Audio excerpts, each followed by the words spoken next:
E aí, pessoal? Tudo jóia? Hoje vamos falar sobre conjuntos. Vamos começar com a definição. Conjunto não tem definição.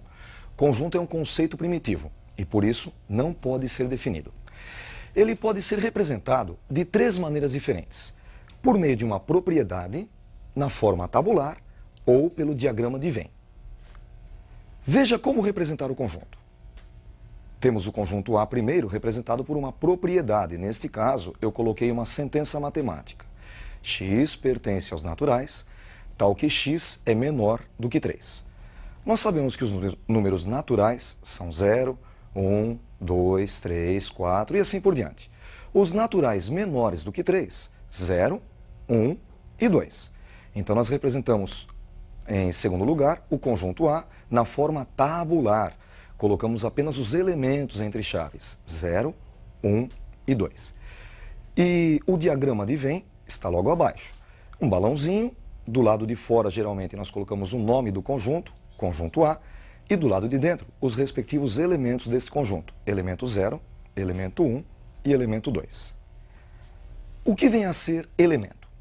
Elemento é qualquer componente do conjunto, sem tirar e nem pôr nada. Então, do jeito que ele está dentro do conjunto, ele é elemento do conjunto. Você deve conhecer também o subconjunto. O que é subconjunto? É um conjunto formado utilizando apenas elementos do conjunto original. Então, você pega elementos do conjunto original e forma com esses elementos conjuntos. Veja o exemplo. Dado o conjunto A, 0, 1 e 2, podemos dizer que 0 é um elemento do conjunto A. E nós lemos 0 pertence ao conjunto A. O símbolo pertence é a letra E. 1 também é um elemento do conjunto A. Então 1 pertence ao conjunto A. Já o 3 não está dentro do conjunto A. 3 não é elemento do conjunto A. 3 não pertence ao conjunto A. O símbolo não pertence é a letra E cortada. Eu posso formar um conjunto usando elementos do conjunto A. Por exemplo, peguei o elemento 0 e transformei num conjunto. Eu tenho um subconjunto do conjunto A. Lemos, conjunto 0 está contido no conjunto A. O símbolo está contido é a letra C. Formei também o conjunto 0, 2. Notem que eu peguei o 0 e o 2 que estavam dentro do conjunto A, para formar o conjunto 0, 2. Também está contido no conjunto A. Porém, se eu formar o conjunto 2, 3, 2 está no conjunto A. Mas o 3 não é elemento, não está no conjunto A. Por isso, o conjunto 2, 3 não está contido no conjunto A. Não está contido é a letra C cortada.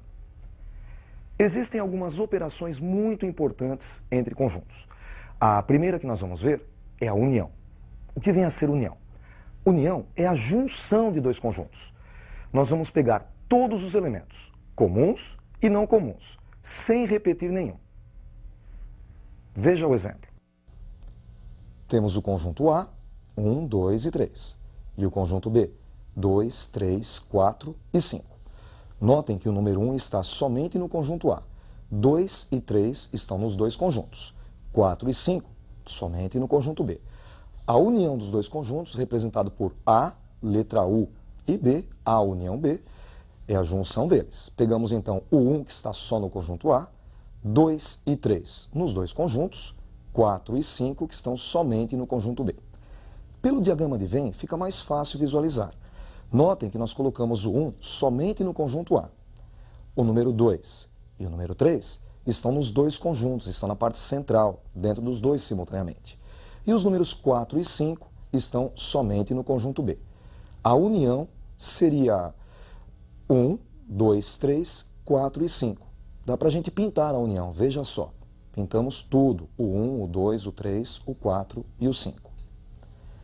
Outra operação importante é a intersecção. O que é a intersecção? Intersecção é a parte comum, são os elementos que estão em A e B ao mesmo tempo. Veja a intersecção. Colocamos novamente o conjunto A, 1, 2 e 3. E o conjunto B, 2, 3, 4 e 5. Vocês já viram que o 1 está somente no conjunto A, 2 e 3 estão nos dois conjuntos, 4 e 5 somente no conjunto B. Portanto, a intersecção, como eu disse, é a parte comum, são os elementos 2 e 3. Símbolo de intersecção é um U de ponta cabeça, a letra U de ponta cabeça. Nós lemos A intersecção com B, e é o conjunto 2 e 3. Pelo diagrama de Venn fica mais fácil você enxergar. Notem que o número 1 está somente no conjunto A, 2 e 3 estão nos dois conjuntos, 4 e 5 somente no conjunto B.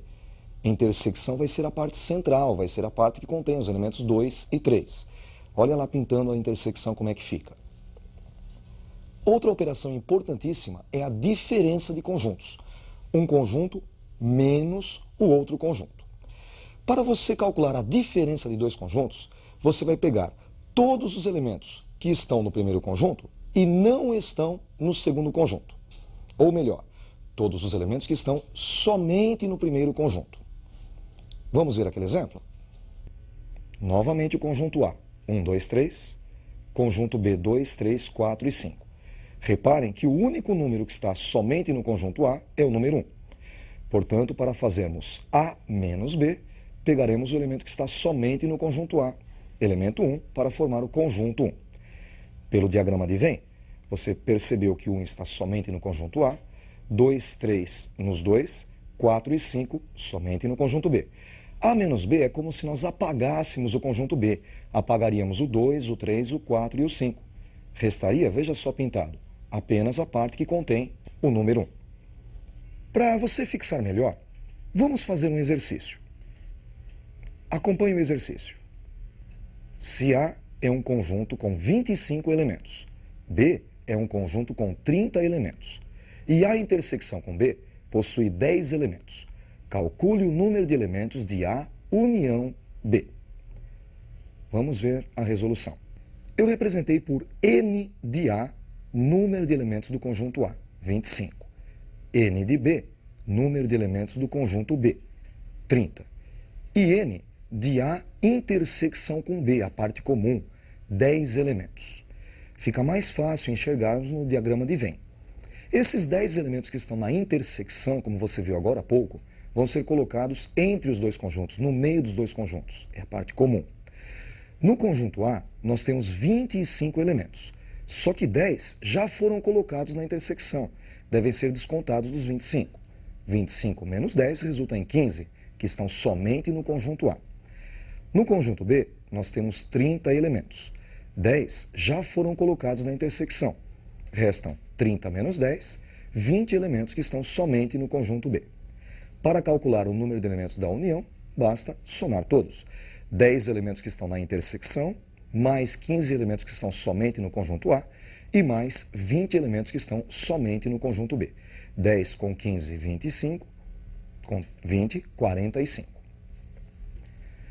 Outra operação muito importante entre conjuntos é o produto cartesiano, é o produto de dois conjuntos. O produto de dois conjuntos resulta num terceiro conjunto, formado por pares ordenados, sendo que o primeiro elemento vem do primeiro conjunto e o segundo elemento do segundo conjunto. Vale a pena lembrar que o par ordenado é representado por x e y.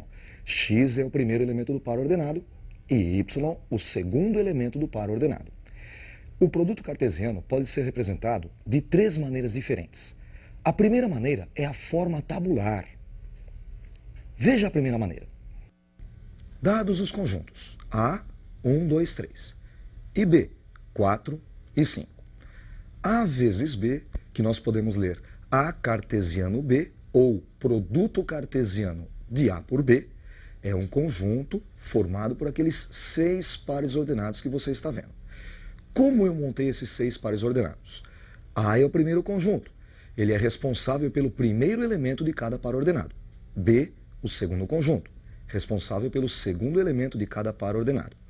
Para formar o primeiro par ordenado, eu peguei o número 1, que é o primeiro elemento de A, com o número 4, o primeiro elemento de B. Formei o par 1, 4. A seguir, o número 1 de A com o 5 de B, formando o par 1, 5. 2 de A com 4 de B, 2 de A com 5 de B, 2, 4 e 2, 5. E para acabar, 3 com 4 e 3 com 5, formando os últimos dois pares ordenados. Invertendo, fazendo B cartesiano A, Agora, o B vai ser responsável pelo primeiro elemento, pelo X, e o A pelo segundo elemento. Então, os pares serão invertidos. Para formar o primeiro par, peguei o 4 de B com o 1 de A, formando o par 4, 1. A seguir, 4, 2, 4, 3. Depois, para acabar, 5, 1, 5, 2 e 5, 3. A segunda maneira de representar o produto cartesiano é através do diagrama de flechas. Veja como fica. Temos o conjunto A e o conjunto B. Lembram que o primeiro par ordenado de A cartesiano B era o par ordenado 1 e 4. Neste caso, representamos o número 1 flechando o número 4. É a representação do 1, 4. A flecha parte do 1 e chega no 4. O conjunto de partida é o X do par ordenado e o de chegada, o Y do par ordenado. Então, o primeiro par ordenado, 1, 4. O segundo, 1, 5. Então, o 1 flecha o 5. Próximo par ordenado, 2, 4. 2 flecha o 4. O próximo, 2, 5. 2 flecha 5. E o último, 3, 4 e 3, 5. Existe também a terceira maneira de representar o produto cartesiano, através do gráfico cartesiano. Lembram? Eixo X e eixo Y. Vocês sabem que o produto cartesiano representa pares ordenados. E o que é um par ordenado? É um ponto. Veja no gráfico. Conjunto A vezes conjunto B. A cartesiano B. A é o primeiro conjunto, responsável pelo primeiro elemento do par ordenado, o X. Por isso, marcamos o conjunto A no eixo X. Os elementos de A no eixo X. 1, 2 e 3. B é o segundo conjunto, responsável pelo segundo elemento do par ordenado, que é o Y. Por isso, o conjunto B, elementos 4 e 5, será marcado no eixo Y. Fazendo a intersecção, obtemos 6 pontos. 6 pontos que representam os 6 pares ordenados do produto cartesiano. Com isso, encerramos a nossa aula de conjuntos. Estudem bastante. Um abraço, até a próxima aula.